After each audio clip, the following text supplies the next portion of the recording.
thing I want to ask, though, because the topic you brought up at the beginning, actually, let's go back to that. The one about what do people think about female voices in, let's say, Valorant, TAC, FPS. Because I've got a few takes on this, actually. I think it's actually like a topic where I think it's a lot of like give and take on it, basically. Like, for example, I definitely know what you mean in the sense that like there are certainly women, and I would even say you're in this category. I would say it's women that have sort of a higher pitch to their voice. I think those are the people who by default are going to get some people who are going to say like, I don't like listening to your voice, basically. Like I will say myself. Especially if you're a play-by-play. Absolutely. I think that's the hardest role to do if you have a higher voice, which is why like, and I remember really early in my career, before I even knew who Pansy was, I remember someone at the time being like, oh yeah, there's this like really amazing female play-by-play, she's called Pansy, but part of the reason why her voice suits it so much is because she has a really low voice. Yes, that's another part, because the point you said there, by the way, that advice that you gave, that is great advice, because I would say the main problem people have who have a higher register of voice like that is, as you say, when they get excited, the voice register just goes up and it just becomes screechy. And the problem with that is, that's not even about being a woman, by the way. You could be like a man with like a falsetto voice.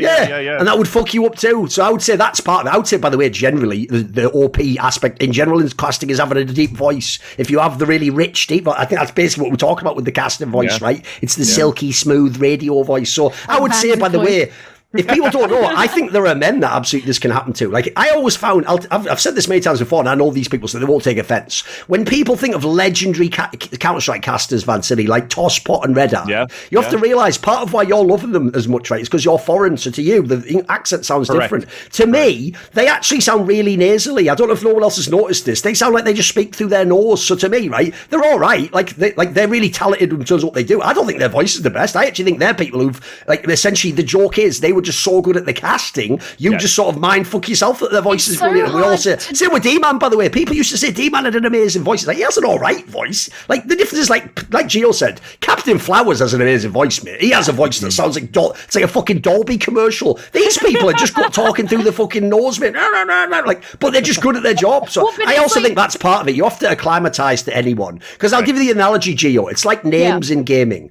Every name actually is whack. Let's be real. Like, they all sound whack until you've done something. But if you do something amazing, even the stupidest name sounds sick, then it's like, oh my god, like Ziwu, fucking sick. You wouldn't think that if he was the worst player, mate. He'd be a joke, then the name would be a meme. So I think you have to like acclimatise to it too as well. I think everything is subjective. Everything is subjective, and you can't do anything about it. You just have to like just roll with the punches and whatever comments come out of it. So. And I think that's the thing, is also that understanding, and this is kind of what you were just saying, Duncan, is that something that you don't like about yourself, or, using voice as the example, can actually become like a real USP and like a very iconic thing. It's like, so if we're talking about men who have relatively high voices, and if their casting technique were not as good as it were, then we probably wouldn't see them in the same way. But like a really good example for me would be Kobe. Kobe is typically considered like from League of Legends. This is like maybe the best color caster in League of Legends, and he has a very unique voice, which, because we know Kobe is really good and he has all of this history and these crazy lines that everyone knows, it's like, oh yes, that's Kobe, like that's one of the voices of League of Legends.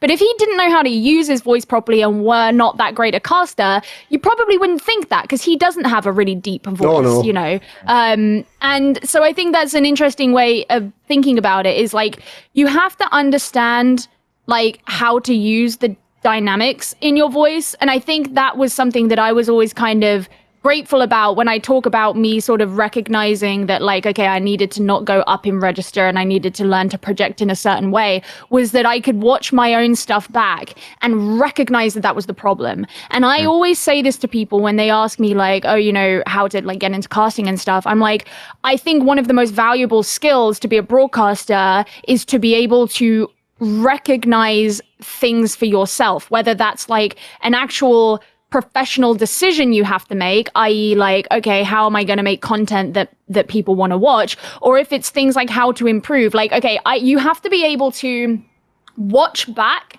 your own VODs and be able to actually see what's shit about them. And it's interesting because like, I'm a very creative person. I have always been someone who does a lot of art. I make music and stuff like that. And one thing I've always found through the course of my life doing those things is it's very easy to listen to something that you have made and not hear the difference between that and an actual professional level thing. Because for you, it's like, I put so much work, I know what went into it. And like, to me, I'm like, whoa, I'm proud of this. This is cool. Okay. And you can't necessarily like hear or see the issues with it. It's a lot harder to do that. By the way, just to give you some clarification, though, I will just say, I actually listened to that song that you put on Twitter the other day. Oh, you're an amazing caster. It just made me realise what an amazing caster you are. Thanks. Go on, keep going.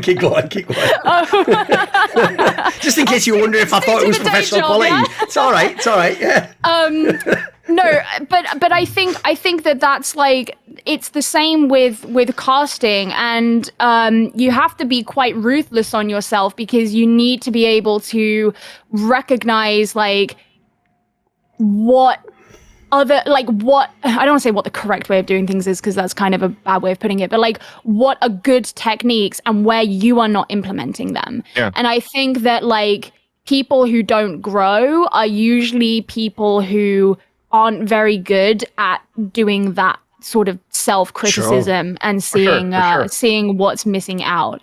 But no, just to add to that point, I think it's nice that you rewatch your VODs, because the good thing is that we talked about the tonalities. Maybe some casters don't have the casting voice or whatnot, but they're still doing these broadcasts because they have some strengths. Like if you have, like, for example, Duncan, you were just mentioned before, maybe a monotone face or a monotone voice, but you're the esports historian, right? You give yourself that knowledge, and you're able to bring that onto a broadcast. If I look at, for example, in other analysts today, such as like Pimp or Maui Snake in CSGO, well, these guys are very technical in terms of like, oh yeah, like Zaiwu plays this way, rotates this way, and they're getting very analytical from like a player's point of view. And then you have other casters that are very analytical in terms of team strategies, such as like Jason, for example, on top of the history to add on with you. So there are a lot of strong strengths that allows you to get these broadcast events, because you work hard at your craft. And why I get back to that topic of one, it's for me, it's very important to stick to one game so that you're able to build that craft even more. And two, you have to be also careful to how you want to evolve your personality and your casting, because again, you're very edgy, Duncan, and you permit yourself to do that, and people accept you for that because that's part of who you are. I made it part of the brand, yeah. Exactly, a part of your brand on broadcast, a part of your brand on social media in general. Sure. I tried a fucking Yoli Noobs, and I got fucking almost ousted by the whole CSGO community. And I was always the type of person that when I was casting, even back in 2012, 2013, I've already been 10 years into the game, but I still find myself very new into casting, because I'm still learning of like how to go out with the times, or how to evolve with the times, of the Zoomers and the future generations, right? So I thought I had to cast very meme-like and like to catch on to the little things that's going on. Exactly. Okay. Into like the forums, the Reddits. Exactly, like, and start bringing that into the broadcast and be like, he said a funny, but he's fucking old, you know? So he's trying to relate. I'm like the fucking meme of with the skateboard on my fucking back. This shit me, be like, how do you do, fellow gamers, you know? Sure. So and then later on at the same time, it's like, instead of memeing about players, I now start thinking about, okay, I have to put myself into these players' shoes as well, to go back into the example of Smiths back then or Soulcast now, is to be like, these guys are still aspiring to be a professional player. And sometimes things that we say on camera, on the desk, even if we mean it as a joke, some people is going to take that out of left field, exactly why we have like these forum posts, and then suddenly becomes like a negative stigma around the players, and then suddenly maybe that could be one of the causes why they're not picked up by another team, right? Because the other ones that are like the big orgs or the talent management that don't really follow the scene, but that manage like 3 or 4 esports titles, are going to be like, oh, but I heard this about this guy, never really watching VODs or really having real scouters in the esports in itself. So I try to change that tone in how I want to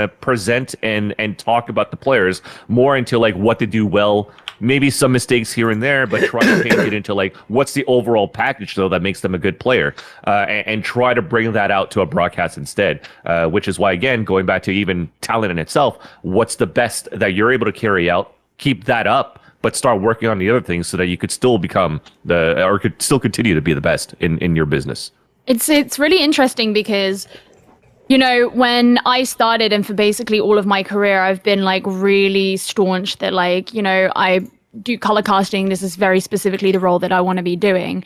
And it's not that I have necessarily changed my mind on that, but one thing that I've realized a lot this year, especially, is I never ever thought that I would want to be a desk analyst. But when I did Berlin, for me, that event was like, it really cemented in my head what I wanted my on-camera persona to be, because I felt like it came very naturally in that event. And I felt like being on the desk was the most conducive for me leaning into that. Because like the way I describe it now is I say, I'm not a villain. I'm not going to like completely like go off on someone, but I am the anti-hero. Like I'll be a sarcastic. You do like a cheeky angle, right? Can I say the word cunt on this broadcast? I'll be a sarcastic cunt. And yeah, I'll be like cheeky, but also like I don't really take it too far. But that's very like my normal personality anyway.